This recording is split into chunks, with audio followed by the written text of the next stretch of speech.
최근 달러원 환율이 아주 급격하게 올랐습니다. 환율이 왜 올랐을까요? 오늘은 환율을 이해하는 방법을 통해서 환율이 왜 올랐는지까지 그 이야기를 전개해 보도록 하겠습니다. 자, 먼저 환율은 왜 오르고 왜 내리는지부터 알아야 되겠죠. 일단 환율은 쉽게 말하면 내가 지금 1달러를 사고 싶은데 지금 현재 달러의 가격은 얼마입니까? 라고 하는 환율은 달러의 가격을 의미합니다. 그래서 주식과 똑같이요. 달러를 사고 싶은 사람이 많으면 환율은 올라가는 거고요. 달러를 팔고 싶은 사람이 많으면 환율은 내려가게 되는 겁니다. 그래서 이 환율이라고 하는 것은 주식시장의 지수와 환율이 반대로 움직이는 경향이 있는데요. 외국인의 자금이 유입될 경우에는 지수가 올라갈 가능성이 높겠죠. 이런 시기에는 환율이 하락하게 되고요. 외국인 자금이 유출될 때에는 지수가 내려갈 가능성이 높겠죠. 이런 시기에는 환율이 상승하는 경향을 보입니다. 왜 그러냐 하면 외국인 자금이 유입될 때에는 그러니까 외국인들이 달러를 싸들고 보따리에서 달러를 싸들고 우리나라에 투자하기 위해서 들어왔습니다. 그런데 달러로 우리나라 주식을 살 수는 없죠. 그래서 외환시장에 가서 달러를 팔아서 원화를 사오게 되는 겁니다. 그리고 그 원화로 주식을 사는 거죠. 달러를 판다 그랬습니다. 그래서 환율은 하락하게 되는 거고요. 반대로 외국인 자금 유출, 그러니까 외국인들이 이제 투자를 모두 다 마치고 이제 그 돈을 싸들고 고향으로 돌아가려고 하는데 원화를 챙겼습니다. 주식을 팔아서. 그런데 이 원화를 들고 고향으로 돌아간다고 한들 이 돈은 못 쓰겠죠. 그래서 외환시장에 가서 원화를 주고 달러를 사오게 됩니다. 달러를 산다고 했죠. 그래서 외국인의 자금이 유출되는 시기에는 환율이 상승하게 되는 겁니다.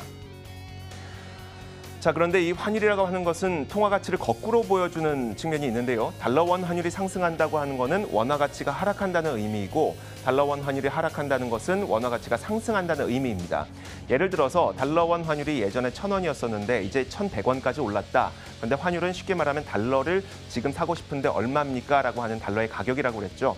옛날에는 1,000원만 주면 1달러를 살 수가 있었는데 이제는 내가 가진 원화의 가치가 낮아지다 보니까 더 많은 원화를 지불해야만 1,100원이라는 더 많은 원화를 지불해야만 똑같은 1달러를 살 수가 있는 겁니다. 그래서 환율이 상승한다는 것은 원화 가치가 하락한다는 것을 의미하는데요. 환율이 상승한다, 그러니까 통화 가치가 하락한다는 건 외국인 투자자 입장에서 환손실을 의미하게 됩니다. 이 내용은 이렇게 비유를 하면 이해하기가 쉬울 것 같은데 올해 들어서 브라질 채권에 투자했던 분들이 막대한 손실을 입었다는 이야기 많이 들어봤을 겁니다. 만약에 브라질 채권이 20%의 수익률, 그러니까 이자율을 준다고 가정을 했을 때 1억 원을 넣어놓으면 매년 2천만 원의 이자를 준다는 겁니다. 굉장히 어마어마해 보이죠. 하지만 이게 아닌 게 브라질 헤아라의 통화 가치가 만약에 반토막이 난다면 여러분이 투자했던 1억 원이 5천만 원을 줄어든다는 것입니다. 이만큼 통화 가치가 하락한다는 것은 이 외국인 투자자 입장에서 환손실을 의미하게 됩니다.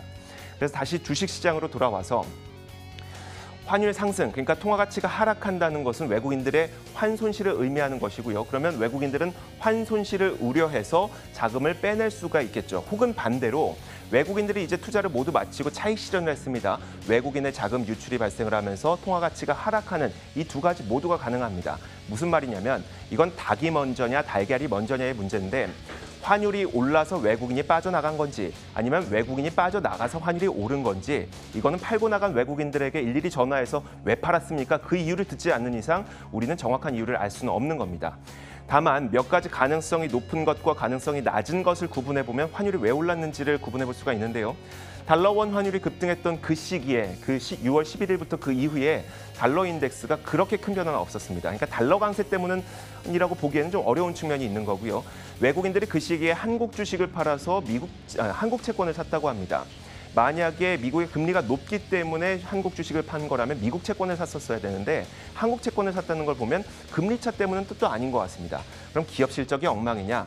요즘 들어 조금 우려감이 나타나고 있긴 하지만 기업 실적이 엉망이라고 볼 수는 없겠죠. 한 가지 마음에 걸리는 것, 바로 미중 무역 분쟁입니다. 이게 가장 큰 부담인데요.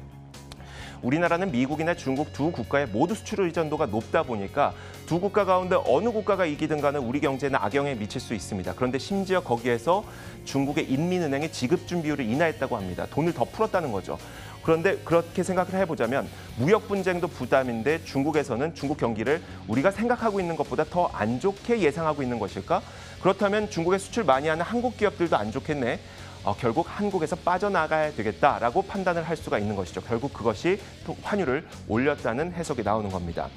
다시 한번 말씀드리지만 외국인 투자자에게 왜 팔았습니까를 정확하게 확인하지 않는 이상 우리는 왜 환율이 올랐는지를 정확한 이유를 분석할 수는 없습니다만 현재 상태에서는 이 시나리오가 가장 유력해 보입니다. 시장을 읽는 남자입니다.